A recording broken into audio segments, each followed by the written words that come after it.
A paz do Senhor, meus queridos irmãos e irmãs, dando continuidade à nossa formação, sempre tendo como base o livro do Éder Vasconcelos, A Pedagogia do Silêncio. Hoje começo falando-vos do silêncio, citando um famoso filósofo, Ludwig Wittgenstein, que é um filósofo que teve o seu enfoque no estudo da linguagem.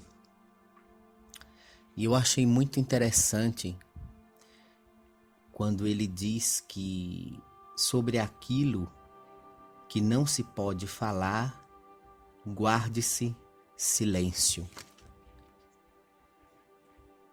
É muito interessante perceber que nós, diante da nossa vida espiritual, das nossas experiências, nós temos sempre aquele anseio de tentar comunicar para os outros aquilo que nós experimentamos. Mas é preciso entender que o mistério, ele não cabe nas palavras. É por isso que nós vemos na vida dos grandes místicos da igreja, esta grande dificuldade, não é? Até quando os diretores espirituais pediam para eles escreverem sobre as experiências, eles entravam como que em um grande conflito, vamos dizer assim, porque não conseguiam expressar em palavras aquilo que o coração contemplava.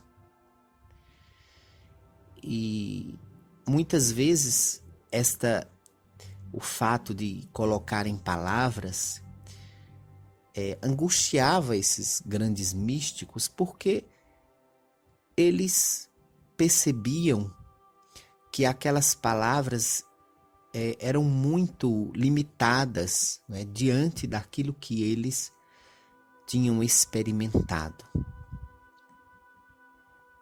Então, eu costumo dizer que o mistério, antes de qualquer coisa, ele deve ser vivenciado. Nós não devemos ter muito a preocupação de transmitir o mistério com as nossas palavras. Sobretudo porque nós vivemos num período onde as palavras têm uma grande primazia, não é? Preocupa-se muito com a questão do falar, não é? Temos que estar sempre falando, mas quando nós partimos para o campo do mistério,